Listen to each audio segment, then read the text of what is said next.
ಕೊಲೆ ಪ್ರಕರಣ ನಾನು ತೀವ್ರವಾಗಿ ಖಂಡಿಸ್ತೇನೆ. ದುಷ್ಕರ್ಮಿಗಳು ಯಾರೇ ಇದ್ದರೂ ಕೂಡ ಕಠಿಣವಾದ ಕ್ರಮವನ್ನು ಪೊಲೀಸ್ ಇಲಾಖೆ ಇವತ್ತು ಪತ್ತೆ ಹಚ್ಚಿ ಕಠಿಣವಾದ ಕ್ರಮವನ್ನು ಇವತ್ತು ಕೈಗೊಳ್ಳಬೇಕು. ಅದೇ ರೀತಿ ಇವತ್ತು ಸಮಾಜದಲ್ಲಿ ಶಾಂತಿ ವಿಶ್ವಾಸವನ್ನು ಕಾನೂನು ಸುವ್ಯವಸ್ಥೆಯನ್ನು ಕಾಪಾಡಲು ಕೂಡ ಇವತ್ತು ಪೊಲೀಸ್ ಇಲಾಖೆ ಸುತ್ತ ಕ್ರಮ ಕೈಗೊಳ್ಳಬೇಕು ನಾನು ಈಗಾಗಲೇ ಸೂಚಿಸ್ತೇನೆ.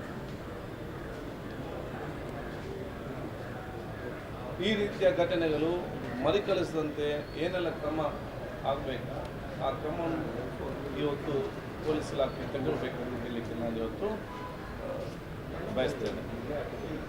ಇದು ಯಾವುದೇ ಒಂದು ಧರ್ಮದ ಮಟ್ಟದಲ್ಲಿ ಆಗುವಂಥ ವಿಚಾರ ಅಲ್ಲ. ಇದೆಲ್ಲ ಕೂಡ ವೈಯಕ್ತಿಕವಾದಂತಹ ಆ ಒಂದು ದ್ವೇಷ ಮತ್ತು ವೈಯಕ್ತಿಕವಾದಂಥ ವಿಚಾರ ಇವತ್ತು ಆಗಿರುವಂಥದ್ದು. ಆದ ಕಾರಣ ಯಾಕಂತ ಹೇಳಿದರೆ ಕೊಲ್ಲಲ್ಪಟ್ಟಂತಹ ಸುಹಾಸ್ ಶೆಟ್ಟಿ ಇವತ್ತು ಈ ಹಿಂದೆ ಕೀರ್ತಿ ಮರ್ಡರ್ ಕೇಸಲ್ಲಿ ಪ್ರಮುಖ ಆರೋಪಿ, ಫಾಜಿಲ್ ಮರ್ಡರ್ ಕೇಸಲ್ಲಿ ಪ್ರಮುಖ ಆರೋಪಿ ಸಹಿತ 4-5 ಬೇರೆ ಕ್ರಿಮಿನಲ್ ಆಕ್ಟಿವಿಟಿ ಕೇಸ್ ಕೂಡ ಇವತ್ತು ಇದೆ. ಇನ್ನು ಈ ಬಂದು ಹಲ್ಲೆ ಮಾಡಿದವರು ಇವರೆಷ್ಟು ಕೇಸ್ನಲ್ಲಿರುವಂಥದ್ದು, ಇವರ ಬ್ಯಾಕ್ಗ್ರೌಂಡ್ ಏನಂತೇಳಿ ಪತ್ತೆ ಹಚ್ಚಿ ತನಿಖೆ ಮಾಡುವಂಥದ್ದು ಗೊತ್ತಾಗ್ತದೆ. ಆದ ಕಾರಣ ಇದು ಆ ಒಂದು ವೈಯಕ್ತಿಕವಾದ ಮತ್ತು ಅವರ ಗುಂಪುಗಳ ಮಧ್ಯೆ ಇವತ್ತು ಗಲಾಟೆ ಅಲ್ಲದೆ ಯಾವುದೇ ಒಂದು ಧರ್ಮದ ಮಧ್ಯೆ ಜಾತಿ ಮಧ್ಯೆ ಒಂದು ಗಲಾಟೆ ಅಲ್ಲ. ಇದನ್ನು ಆಗಲಿಕ್ಕೆ ನಾವು ಯಾರು ಕೂಡ ಇವತ್ತು ಈ ನಾಗರಿಕ ಸಮಾಜ ಇದಕ್ಕೆ ಯಾರು ಕೂಡ ಅವಕಾಶ ಮಾಡಿ ಕೊಡಬಾರ್ದು. ಕರಾವಳಿ ಜಿಲ್ಲೆಗೆ ಅದರದೊಂದು ಇತಿಹಾಸ ಇದೆ, ಅದರದ್ದು ಪರಂಪರೆ ಇದೆ, ಸಂಸ್ಕೃತಿ ಇದೆ.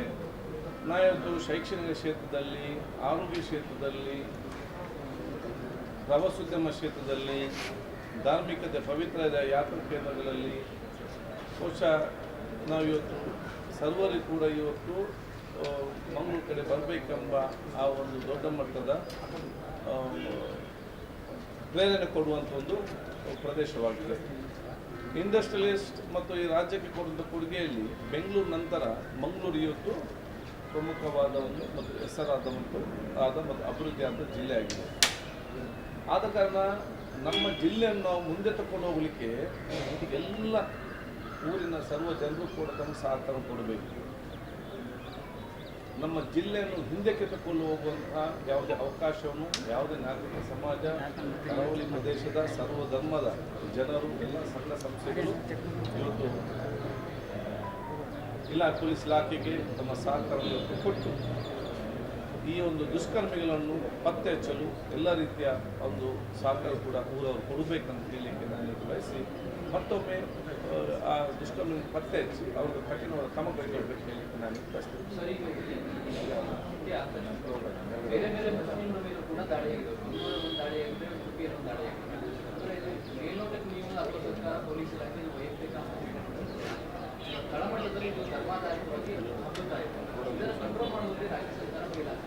ನೋಡಿ, ಇವತ್ತು ಈ ರೀತಿಯ ಕೃತ್ಯಗಳು ಸಮಾಜದಲ್ಲಿ ಬಹಿರಂಗವಾದಾಗ ಇಂಥ ಕೆಲವೊಂದು ಭಾವನೆಗಳು ಕೆಲವೊಂದು ಯುವಕರಿಗೆ ಜನರಿಗೆ ಸ್ವಾಭಾವಿಕ.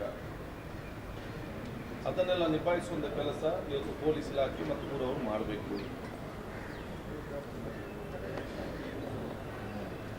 ಕೆಲವೊಂದು ಭಾವನೆ ಆ ಫಾಜಿಲ್ ಹತ್ಯೆಗೆ ಸಂಬಂಧಪಟ್ಟ ಹಾಗೆ ಪ್ರತೀಕಾರವಾಗಿದೆ ಎಂಬ ಭಾವನೆಗಳು ಜನರಿಗೆ ಇತ್ತು. ಅದು ಫಾಜಿಲ್ನ ಕುಟುಂಬಸ್ಥರು, ಅವನ ತಂದೆ ಮತ್ತು ಅವನ ತಮ್ಮಂದಿರು ತಕ್ಷಣ ಫೋನ್ ಮಾಡಿ ನಮಗೆ ಮತ್ತು ಈ ಕೃತಿಗೆ ಯಾವುದೇ ಸಂಬಂಧವೇ ಇಲ್ಲ, ನಾವಂಥ ಪ್ರತೀಕಾರ ಮಾಡುವಂಥ ಆಲೋಚನೆ ನಾವು ಮಾಡಲೂ ಇಲ್ಲ, ನಾವೆಲ್ಲರೂ ಕೂಡ ಅವತ್ತೇ ದೇವರಿಗೆ ಅದನ್ನು ನಾವು ಬಿಟ್ಟಿದ್ದೇವೆ. ಯಾವುದೇ ಸಂದರ್ಭದಲ್ಲಿ ನಮ್ಮ ಯಾವುದೇ ಸಹಕಾರ ಪೊಲೀಸ್ ಇಲಾಖೆ ಬೇಕಾದಲ್ಲಿ ನಾವು ನಮ್ಮ ಮನೆಯಲ್ಲೇ ಇರ್ತೇವೆ. ಯಾವುದೇ ಸಂದರ್ಭದಲ್ಲಿ ಕೂಡ ನಮ್ಮ ಸಹಕಾರವನ್ನು ಪೊಲೀಸ್ ಇಲಾಖೆಯವರು ತಗೊಳ್ಬೇಕು. ನಾವು ಕಿಂಚಿತ್ತು ಆ ಒಂದು ಫಾಜಿಲ್ ಕೊಲೆಗೂ ಮತ್ತು ಇದಕ್ಕೆ ಯಾವುದೇ ಸಂಬಂಧ ಇಲ್ಲ ಅಂತ ಸ್ಪಷ್ಟವಾಗಿ ಅವರು ನನಗೆ ಖುದ್ದಾಗಿ ಇವತ್ತು ಫೋನ್ ಮಾಡಿ ಕೂಡ ಹೇಳಿರ್ತಾರೆ. ಮತ್ತು ಯಾವುದೇ ತನಿಖೆ ಯಾವುದೇ ಸಂದರ್ಭದಲ್ಲಿ ಯಾರೇ ಕರೆದು ಕೂಡ ನಾವು ಹೋಗಿ ಮುಂದೆ ನಿಂತು ಆ ತನಿಖೆ ಎದುರಿಸಿ ನಾವು ತಯಾರಿದ್ದೇವೆ ಅಂತ ಸ್ಪಷ್ಟವಾಗಿ ಇವತ್ತು ಹೇಳಿದೆ ಅಂತ ಹೇಳಲಿಕ್ಕೆ ನಾನು ಇವತ್ತು ಬಯಸ್ತೇನೆ. ಆದ ಕಾರಣ ಅದಕ್ಕೆ ಇದಕ್ಕೆ ಏನು ಸಂಬಂಧ ಇಲ್ಲ ಅಂತ ಭಾವನೆ ಏನಿದ್ರು ಕೂಡ ಎಲ್ಲವೂ ಕೂಡ ಯಾಕೆ ಆಗಿದೆ, ಏನಾಗಿದೆ, ಏನು ವಿಚಾರಗಳು ಪೊಲೀಸ್ ತನಿಖೆ ಮುಖಾಂತರ ಆಗುವುದು. ಪೊಲೀಸ್ ತನಿಖೆ ಇವತ್ತು ಆಗಬೇಕಾದ್ರೆ ಈ ದುಷ್ಕರ್ಮಿಗಳು ಬಗ್ಗೆ ಅರೆಸ್ಟ್ ಆಗಬೇಕು. ಅರೆಸ್ಟ್ ಆಗುವಂಥ ವಾತಾವರಣ ಮತ್ತು ಹೇಗೆ ಹೇಳಿದರೆ ಜಿಲ್ಲೆಗೆ ಇವತ್ತು ಶಾಂತ ರೀತಿಯಲ್ಲಿ ಬಿದ್ದು ಪೊಲೀಸ್ ಇಲಾಖೆಗೆ ಆ ದುಷ್ಕರ್ಮಿಗಳು ಹಿಂದೆ ಬಿದ್ದು ಪತ್ತೆ ಹಚ್ಚಲು ಬೇಕಾದ ವಾತಾವರಣ ಮತ್ತು ಸಮಯ ಕೊಟ್ಟು ನಮ್ಮೇನಾದರೂ ಅವ್ರಿಗೆ ಮಾಹಿತಿ ಇದ್ದರೆ ಆ ಎಲ್ಲ ಮಾಹಿತಿಯನ್ನು ಇವತ್ತು ಪೊಲೀಸ್ ಇಲಾಖೆ ಕೊಟ್ಟು ಪೊಲೀಸ್ ಇಲಾಖೆ ಅವರು ಪತ್ತೆ ಹಚ್ಚೋ ಸಂಪೂರ್ಣ ಸಹಕಾರ ಕೊಡಬೇಕು. ಇಲ್ಲದಿದ್ದಲ್ಲಿ ಅಲ್ಲಿ ಸಣ್ಣ ಪುಟ್ಟ ಸಮಸ್ಯೆ ಆದರೆ ಪೊಲೀಸ್ ಇಲಾಖೆಯವರು ಈ ದುಷ್ಕರ್ಮಿಗಳು ಬಿಟ್ಟು ಇಲ್ಲಿ ಸುಧಾರಿಸಲಿಕ್ಕೆ ಇವತ್ತು ಸಮಯ ತಗೊಳ್ತದೆ. ಆಗ ನಮ್ಮೆಲ್ಲರ ಜವಾಬ್ದಾರಿಯನ್ನು ನಾಗರಿಕ ಸಮಾಜ ದುಷ್ಕರ್ಮಿಗಳನ್ನ ಪತ್ತೆ ಹಚ್ಚಬೇಕು, ಅವರ ಕಠಿಣ ಕ್ರಮ ಕೈಗೊಳ್ಳಬೇಕು. ಈ ರೀತಿಯ ಘಟನೆಗಳು ಮತ್ತು ಯಾರು ಮುಂದೆ ಎಲ್ಲಿ ಕೂಡ ಆಗದ ರೀತಿಯಲ್ಲಿ ಪೊಲೀಸ್ ಇಲಾಖೆ ಕ್ರಮ ಕೈಗೊಳ್ಳಬೇಕು. ಮತ್ತು ಇದು ಆ ವೈಯಕ್ತಿಕ ಮತ್ತು ಅವರ ಆ ಗುಂಪಿಗೆ ಸಂಬಂಧಪಟ್ಟಂಥ ಸಮಸ್ಯೆ ಅಲ್ಲದೆ ಇದು ಒಂದು ಧರ್ಮಕ್ಕೆ ಸಂಬಂಧಪಟ್ಟಂಥ ಒಂದು ವರ್ಗಕ್ಕೆ ಸಂಬಂಧಪಟ್ಟ ಸಮಸ್ಯೆಯನ್ನು ಯಾರು ಕೂಡ ಬಿಂಬಿಸಬಾರ್ದು, ಬಿಂಬಿಸಲಿಕ್ಕೆ ಕೂಡ ಅವಕಾಶ ಮಾಡಿ ಕೊಡಬಾರ್ದು ಅಂತ ಹೇಳಲಿಕ್ಕೆ ನಾನು ಬಯಸಿ. ಹಿಂದೆ ಬಿಜೆಪಿ ಸರ್ಕಾರದಲ್ಲಿದ್ದಾಗ ಈ ಥರದ ಘಟನೆಗಳು ನಡೆದಿದ್ದಾರೆ. ಆಗ ಕಾಂಗ್ರೆಸ್ ಹೇಳಿತ್ತು ನಾವು ಅಧಿಕಾರಕ್ಕೆ ಬಂದರೆ ಈ ಥರದ ಹತ್ಯೆಗಳು ತಲೀತೀವಿ, ಕೋಮು ಸೌಹಾರ್ದ ಕಾಪಾಡ್ತೀವಿ. ಈ ಸರ್ಕಾರದಲ್ಲೂ ಇದೇ ರೀತಿ ಆಗ್ತಾ ಇರೋದನ್ನು ಗಮನಿಸಿದ್ದಾರೆ. ಇವ್ರ ಕೈಲೂ ಅದನ್ನು ಕಂಟ್ರೋಲ್ ಮಾಡೋಕ್ಕೆ ಆಗ್ತಾ ಇಲ್ವಾ? ಅದಕ್ಕೆ ಸರ್ಕಾರ ಉತ್ತರ ಕೊಡ್ತದೆ. ನನಗೆ ಸ್ಪೀಕರ್ ಸ್ಥಾನದಲ್ಲಿ ನನಗೆ ಇದರಲ್ಲಿ ಕೊಟ್ಟರು, ನಾನೀಗ ಆ ಸ್ಥಾನದಲ್ಲಿ ನಾನು ಇವತ್ತು ಇಲ್ಲ. ಅದು ಉತ್ತರ ಸರ್ಕಾರ ಕೊಡ್ತದೆ ಅಂತ ಹೇಳಲಿಕ್ಕೆ ಬಯಸ್ತೀನಿ. ನಾನು ಹೇಳುವಂಥದ್ದು ಕಾನೂನು ಸುವ್ಯವಸ್ಥೆಯನ್ನು ಸಮರ್ಪಕವಾಗಿ ಇವತ್ತು ನಿಭಾಯಿಸಿ ದುಷ್ಕರ್ಮಿಗಳನ್ನು ಪತ್ತೆ ಹಚ್ಚಿ ಶಾಂತಿ ನೆಲೆಸಿ ಮತ್ತು ಈ ರೀತಿಯ ಪ್ರಕರಣ ಇವತ್ತು ಮರುಕಳಿಸಂತೆ ಕಠಿಣವಾದ ಕ್ರಮವನ್ನು ತಗೊಳ್ಬೇಕು ತಗೊಳ್ಳುವ ವಿಶ್ವಾಸ ನನಗೆ ಇದೆ. ಅದನ್ನು ನಾನು ಹೇಳಿದ್ದೆ. ನಾನು ಎಲ್ಲರ ನಾನು ರಿಕ್ವೆಸ್ಟ್ ಮಾಡಿದೆ ಅಂತ ಹೇಳಿ ರಿಕ್ವೆಸ್ಟ್ ಮಾಡಿ ನಾನು ಮನವಿ ಮಾಡಿದೆ ಅಂತ ಹೇಳಿದರೆ ನಾಗರಿಕ ಸಮಾಜ, ಜನಪ್ರತಿನಿಧಿಗಳಿಗೆ, ಸಂಘ ಸಂಸ್ಥೆಗಳಿಗೆ, ಈ ಜಿಲ್ಲೆಯ ಪ್ರತಿಯೊಂದು ಮೂರುವರಿಗೆ ಜವಾಬ್ದಾರಿ ಇದೆ. ನಮ್ಮ ಜಿಲ್ಲೆಯನ್ನು ಒಂದು ಅತ್ಯುತ್ತಮವಾದ ಜಿಲ್ಲೆಯಾಗಿ ಪರಿವರ್ತನೆ ಮಾಡಲಿಕ್ಕೆ ದೇವರು ಕೊಟ್ಟಂತಹ ನಮ್ಮ ಜಿಲ್ಲೆಯ ಪ್ರಕೃತಿಯ ಸೌಂದರ್ಯ ಇರಲಿ, ಅಲ್ಲಿಯ ಟೂರಿಸಮ್ ಇರಲಿ, ಧಾರ್ಮಿಕ ಕ್ಷೇತ್ರ ಇರಲಿ, ಶಿಕ್ಷಣ ಕ್ಷೇತ್ರ ಇರಲಿ, ಆರೋಗ್ಯ ಕ್ಷೇತ್ರ ಇರಲಿ, ಇಂಡಸ್ಟ್ರಿಯಲೈಸೇಷನ್ ಇರಲಿ, ಇದೆಲ್ಲವೂ ಕೂಡ ಮುಂದೆ ಹೋಗಲಿಕ್ಕೆ ನಮ್ಮೆಲ್ಲರ ಪ್ರಯತ್ನ ಆಗಬೇಕು ಹೊರತು ಇದನ್ನು ಹಿಂದೆ ತಗೊಂಡು ಹೋಗುವಂಥ ಪ್ರಯತ್ನ ಯಾವುದೂ ಕೂಡ ಆಗಬಾರ್ದು.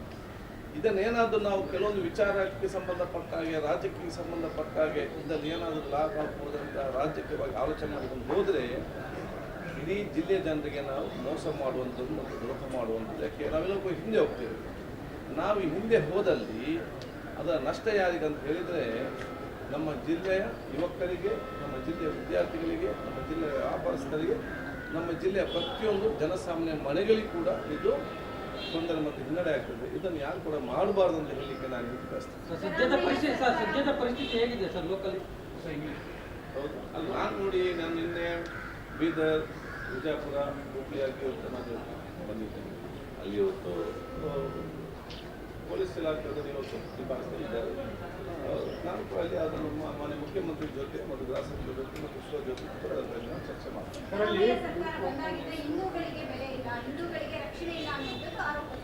ನೋಡಿ, ನಾನು ಮತ್ತೆ ಹೇಳ್ತಾ ಇದ್ದೇನೆ, ನನಗೆ ರಾಜಕೀಯವಾಗಿ ನನಗೇನು ಕೂಡ ಮಾತಾಡಲಿಕ್ಕೆ ಆಗುವುದಿಲ್ಲ.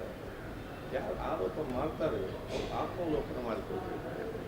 ಯಾವ ರೀತಿ ಆರೋಪ ಮಾಡಿ ಇದನ್ನು ರಾಜಕೀಯವಾಗಿ ಏನಾದರೂ ಲಾಭ ತಗೊಳ್ಬೇಕಂತ ಪ್ರಯತ್ನ ಅಂದರೆ ಇದನ್ನೊಂದು ನ್ಯಾಯಾಭ್ಯಾಸ ರಾಜಕೀಯವಾಗಿ ಆಗುವುದಿಲ್ಲ.